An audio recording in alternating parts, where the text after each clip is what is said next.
Hello class, welcome. सो हम अपना chapter कर रहे थे what is democracy, why democracy.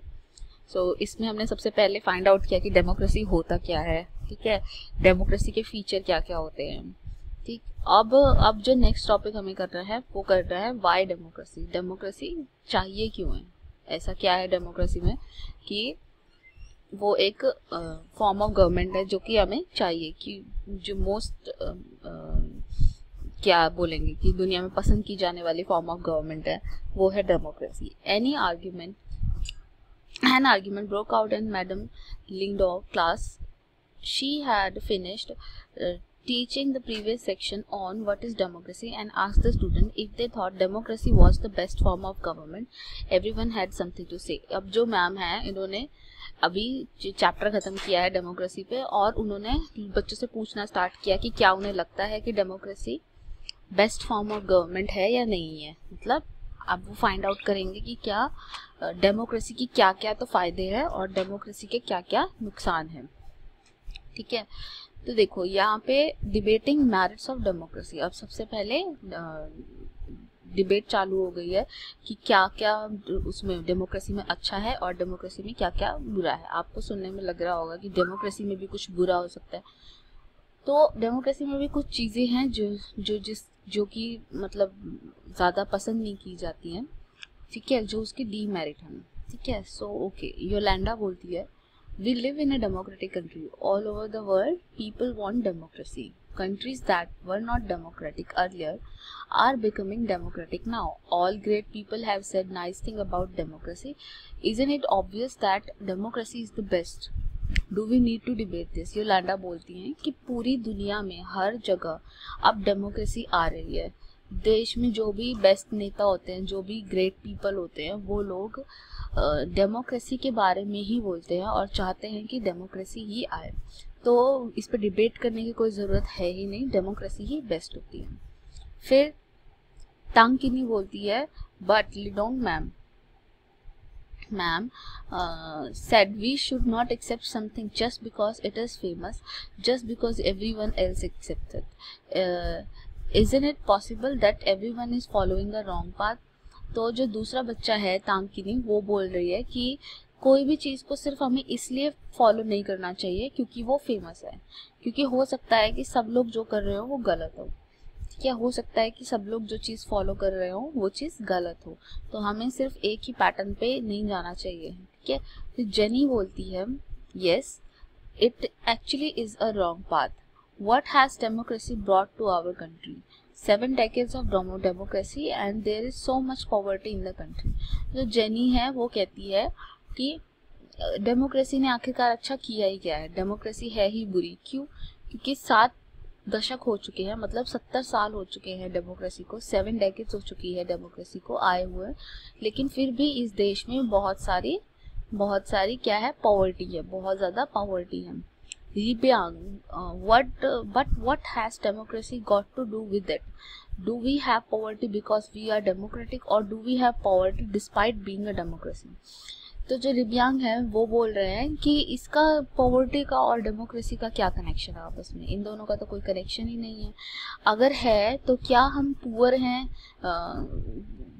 हैं क्योंकि हम डेमोक्रेटिक कंट्री है, या हम पुअर होने के बावजूद भी एक डेमोक्रेटिक कंट्री है? मतलब वो 2 पॉइंट दिखाना चाह रहा है कि या तो ये है कि हम डेमोक्रेसी की वजह से पुअर हैं, या तो एक रीज़न ये हो सकता है कि हम डेमोक्रेसी की वजह से पुअर हैं, या फिर ये हो सकता है कि देखो हम पुअर हैं फिर भी हम डेमोक्रेटिक हैं, ठीक है, ये 2 मीनिंग निकल सकते हैं। जेनी कहती है whatever, how does it make a difference? कि कुछ भी हो, ये इस बात से क्या डिफरेंस पड़ता है? The point is that this can't be the best form of government. वो कहती है कि मेरा पॉइंट तो सिर्फ बस ये है कि ये बेस्ट फॉर्म ऑफ गवर्नमेंट नहीं है। Democracy is all about chaos, instability, corruption, hypocrisy. Politician first among them fight among themselves. Who cares for the country? जो जेनी है वो उसका काफ़ी पेसिमिस्टिक स्टैंड है। वो बोलती है कि डेमोक्रेसी से अब चाहे पुअर है इसलिए डेमोक्रेसी है या डेमोक्रेसी होने के वजह से पुअर हैं, क्या फ़र्क पड़ता है? कोई फ़र्क नहीं पड़ता। मेन बात तो ये है कि हम पुअर हैं, और दूसरा कि democracy best form of government नहीं है। क्योंकि डेमोक्रेसी में करप्शन होता है, इंस्टेबिलिटी होती है, हाइपोक्रेसी होती है। इन सब चीज़ों की वजह से democracy best form of government नहीं है। देखो, अब इंस्टेबिलिटी क्यों होती है डेमोक्रेसी में, इन डेमोक्रेसी में करप्शन क्यों होता है, हाइपोक्रेसी क्यों होती है, ये भी हम डिस्कस करेंगे इस सब को पढ़ने के बाद, ठीक है। पोइमॉन बोलते हैं, so what should we have instead, go back to British rule, invite some king to rule this country. पोइमन बोलता है तो फिर हमें करना क्या चाहिए, क्या हमें वापस से ब्रिटिशर्स को बुला लेना चाहिए या किसी किंग को बुलाना चाहिए कि हमें रूल करो। रोज बोलती है, I don't know, I think what this country need is strong leaders, someone who does not have to bother about election and parliament। ऐसा एक्चुअली बहुत लोगों को लगता भी है, जैसा कि रोज बोल रही है कि मैं सोचती हूँ कि इस कंट्री को एक स्ट्रॉन्ग लीडर चाहिए जो कि ना पार्लियामेंट के या इलेक्शन के बारे में सोचे ही ना। One leader should have all the power, उसके पास सारी पावर होनी चाहिए। He should be able to do whatever is country need, that alone can remove corruption and poverty from this country. मतलब एक इतना पावरफुल लीडर होना चाहिए जिसे ना तो इलेक्शन का डर हो, ना उसे किसी का भी डर हो, ना पार्लियामेंट का, और जो वो चाहे कंट्री के लिए वो कर सके, ठीक है। तो समवन शाउटेड, कोई ग्रुप में से बोलता है कि इसको तो डिक्टेटरशिप बोलते हैं, ठीक है, कि ये तो डिक्टेटरशिप बोल रही है। हो ही कहता, what if person start using all these power for himself and his family, what if he sees corrupts himself. दूसरा पर्सन बोलता है कि अगर तुम एक ही बंदे में इतनी सारी पावर डाल दोगे तो हो सकता है कि वो इंसान करप्ट हो सकता है कि वो इंसान गलत हो सकता है कि वो पावर्स का मिसयूज करे, है ना, देश की भलाई के लिए यूज ना करे। रोज बोलती है कि I am speaking only of honest, sincere and stronger leader. Rose कह रही है कि नहीं, मैं तो सिर्फ कह रही हूँ कि जो ऑनेस्ट, सिंसियर और स्ट्रॉन्ग लीडर है उसी को ये सारी पावर मिलनी चाहिए। होई, but that is not fair, you are comparing a real democracy with ideal dictatorship. वो कह रहे हैं कि तुम ये मतलब ठीक नहीं कर रही हो, तुम एक रियल डेमोक्रेसी जिसमें करप्शन है, जिसमें बहुत सारी चीज़ें हैं, बहुत सारी प्रॉब्लम है, एक डेमोक्रेसी को एक डिक्टेटरशिप से मैच कर रही हो, आइडियल डिक्टेटरशिप से, जिसमें कि आपने मान लिया है कि जो डिक्टेटर है वो ऑनेस्ट मैन है, अच्छा मैन है और वो अच्छा ही करेगा। मतलब ऐसा ज़रूरी नहीं है ना, आइडियल हो वो ज़रूरी नहीं है, है ना। We should compare ideal with ideal, the real with the real. वो कह रहे हैं कि हमें आइडियल के साथ आइडियल कंपेयर करना चाहिए, रियल के साथ रियल करना चाहिए। Go and check the record of dictator in real life. तो वो कहता है कि जाके चेक करो जो डिक्टेटर है रियल लाइफ में उन्होंने क्या किया है। हम 9th क्लास में इनफैक्ट हम चैप्टर पढ़ने वाले हैं नाजिज्म के ऊपर। तो नाजिज्म में जो डिक्टेटर है वो है हिटलर। तो हिटलर ने कितना बुरा हाल किया, क्या क्या कर दिया उसने, क्या क्या पूरी दुनिया में उसने चेंजेस ला दिए, पूरी दुनिया बर्बाद कर दी, एक तरह से सेकेंड वर्ल्ड वॉर स्टार्ट कर दिया।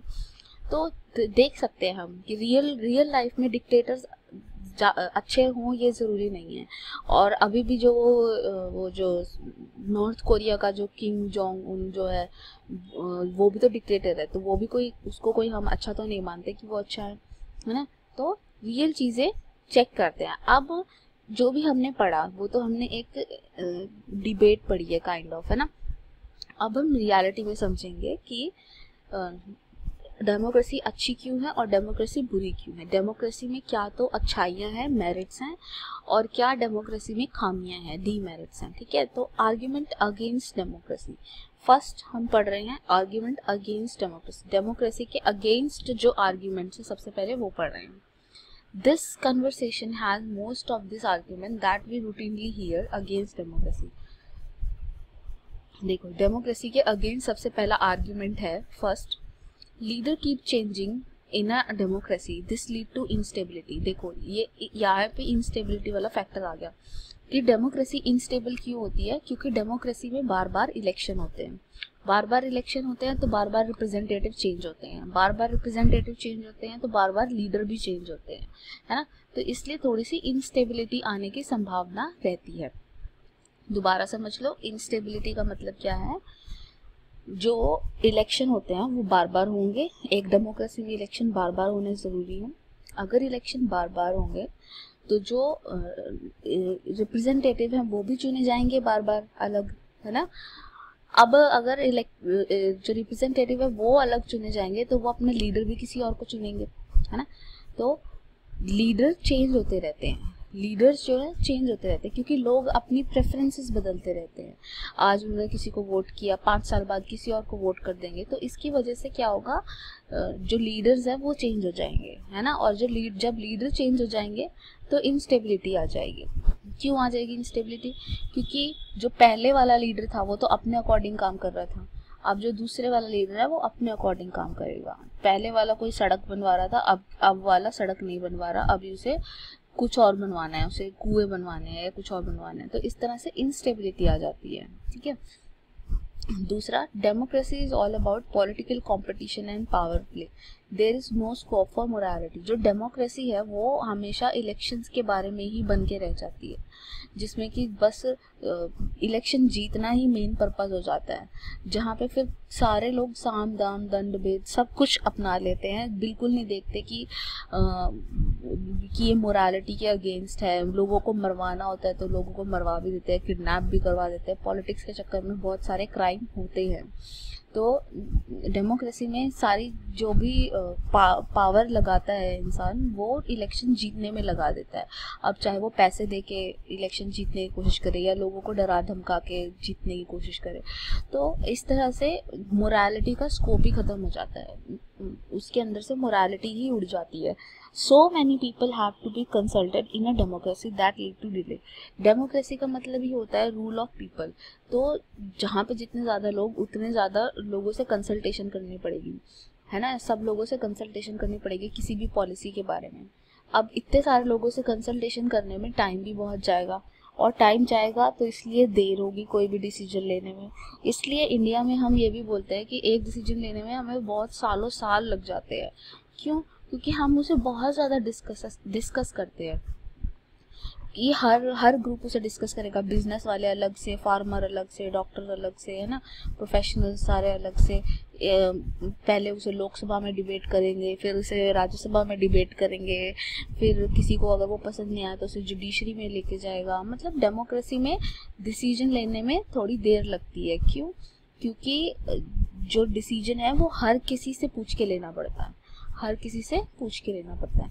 जो डेमोक्रेसी है दैट लीड टू करप्शन और it is based on electoral competition. जो डेमोक्रेसी है वो बेसिकली है ही कंपटीशन, एक कंपटीशन है, डेमोक्रेटिक कंपटीशन है कि जिसको जो जीत गया वो राजा बन जाएगा, है ना। तो ऐसा ही है। तो डेमोक्रेसी की वजह से कंपटीशन है, और कंपटीशन को जीतने के लिए लोग करप्शन भी करते हैं, कंपटीशन को जीतने के लिए लोग करप्शन करते हैं, है ना। तो इसलिए democracy lead to corruption. Next है, ordinary people don't know what is good for them, they should not decide anything. देखो, ये जो लास्ट वाला आर्ग्यूमेंट है ये माना जाता है कि जो लोग होते हैं उनको नहीं पता कि उनके लिए अच्छा क्या है, लोगों को नहीं पता कि उनके लिए अच्छा क्या है। तो इसलिए अगर जब उन्हें पता ही नहीं है कि उनके लिए अच्छा क्या है, कोई पढ़ा लिखा इंसान होना चाहिए जिसको पता हो कि क्या अच्छा है क्या बुरा है, वो डिसाइड करे। मतलब ये एक व्यू है कि ऑर्डिनरी जो लोग होते हैं उन्हें नहीं पता होता कि उनके लिए अच्छा क्या है, वो तो जस्ट अपना रोज़ की ज़िंदगी को देख रहे होते हैं, तो उन्हें नहीं पता कि किस टाइप की पॉलिसीज़ बननी चाहिए, ठीक है। इसलिए हमें एक्सपर्ट्स की सलाह लेनी चाहिए, मेन बात ये माननी है। तो इसलिए ऑर्डिनरी लोगों का सुनना ही नहीं है, ऑर्डिनरी लोगों को सुना ही मत। बेसिक ये इसका एक आर्ग्यूमेंट है। सो लीडर कीप चेंजिंग, सो इंस्टेबिलिटी, एक तो ये ड्रॉबैक है। दूसरा क्या है, मोरालिटी ख़त्म हो जाती है। तीसरा है करप्शन आ जाता है। जो लोग हैं बहुत सारे लोगों को कंसल्ट करना पड़ता है, ठीक है, बहुत सारे लोगों को कंसल्ट करना पड़ता है, ये है। अच्छा, elected leader do not know the best interest of people, it lead to bad decision. जो इलेक्टेड लीडर्स होते हैं, हमने खुद देखा है, जो हम इलेक्ट करके जिन्हें हम भेजते हैं पार्लियामेंट में, उसमें तो वो लोग ज़्यादा पढ़े लिखे भी नहीं होते हैं, उन्हें कुछ पता भी नहीं होता है कि क्या कैसे देश चलाना है, कैसे नहीं चलाना है। तो वो लोग क्या डिसाइड करेंगे? वो लोगों को तो कुछ पता ही नहीं है कि लोगों का इंटरेस्ट क्या है, लोग अच्छे से कैसे रूल किए जा सकते हैं, लोगों के लिए बेस्ट क्या किया जा सकता है। तो ऐसे लोग गलत डिसीजन ले सकते हैं। तो इसलिए elected leaders do not know the best interest of the people, उन्हें नहीं पता कि लोगों के लिए अच्छा क्या है, और इसकी वजह से ये बैड डिसीजन हो सकता है। Are there some other argument against democracy that you can think of? कुछ और ऐसे आर्ग्यूमेंट है जो आप थिंक करते सोच सकते हैं डेमोक्रेसी के अगेंस्ट, और क्या आप इन सब से सहमत हैं? ये इससे सब सहमत तो होंगे, लेकिन फिर भी जो डेमोक्रेसी के फ़ायदे हैं वो ज़्यादा है। तो इसकी वजह से डेमोक्रेसी जो है वो एक accepted best form of government है। Clearly democracy is not the magical solution for all the problem. It has not ended poverty in our country and in other part of the world. जो democracy है उसने poverty को ख़त्म नहीं किया है India में और दूसरे पार्ट्स में। Democracy as a form of government only ensures that people take their own decision. जो डेमोक्रेसी सिर्फ इतना इंश्योर करती है कि लोग अपने डिसीजन खुद से ले रहे हैं। This does not guarantee that there decision will be good. इससे ये गारंटी नहीं आती कि उनके डिसीजन सही होंगे। पीपल कैन मेक मिस्टेक, क्योंकि लोग मिस्टेक कर सकते हैं। Involving the people in this decision does lead to delay in decision making. लोगों को डिसीजन मेकिंग में इन्वॉल्व करने से डिसीजन मेकिंग का प्रोसीजर डिले हो जाता है। It is also true that democracy lead to frequent changes in leadership. जो डेमोक्रेसी है वो फ्रीक्वेंटली चेंज होती रहती है। It also true that democracy lead to frequent changes in the leadership. Sometimes this can be set back big decision and affect the government efficiency. इसकी वजह से बहुत सारे जो गवर्नमेंट के काम होते हैं वो धीमी गति से चलते हैं, क्योंकि एक मान लो एक पीएम को आपने इलेक्ट किया, अब वो पीएम अपनी योजना कुछ रहा था, पुल बना रहा था, कोई ब्रिज बना रहा था, कुछ बना रहा था, ठीक है। फिर 5 साल में तो बनने से रहा ब्रिज, तो वो तो लंबा जाएगा क्योंकि डेमोक्रेटिक पॉलिसीज के अकॉर्डिंग लंबा चलेगा, ठीक है, डेमोक्रेटिक रूल्स के अकॉर्डिंग। तो जब वो ब्रिज बन रहा था इतने में उसका कार्यकाल खत्म हो गया, अब दूसरा प्राइम मिनिस्टर आ गया, अब वो ब्रिज बनाना नहीं चाहता, अब वो कुछ और बनाना चाहता है। तो ऐसे क्या होता है, जो बिग डिसीजंस होते हैं वो बीच में लटक जाते हैं, जो उनकी गवर्नमेंट की जो एफिशिएंसी है वो कम हो जाती है। These arguments show that democracy of the kind we see may not be ideal form of government.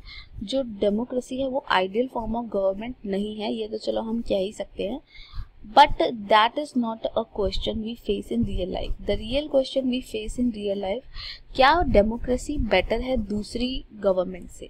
Democracy के फायदे क्या है आखिरकार? आर्ग्यूमेंट अगेंस्ट डेमोक्रेसी तो हमने देख लिए, अब आर्ग्यूमेंट फॉर डेमोक्रेसी देखने हैं हमें, जो कि हम नेक्स्ट वीडियो में देखेंगे। आपका कोई डाउट है तो आप मुझसे डिस्कस कीजिए। Thank you so much.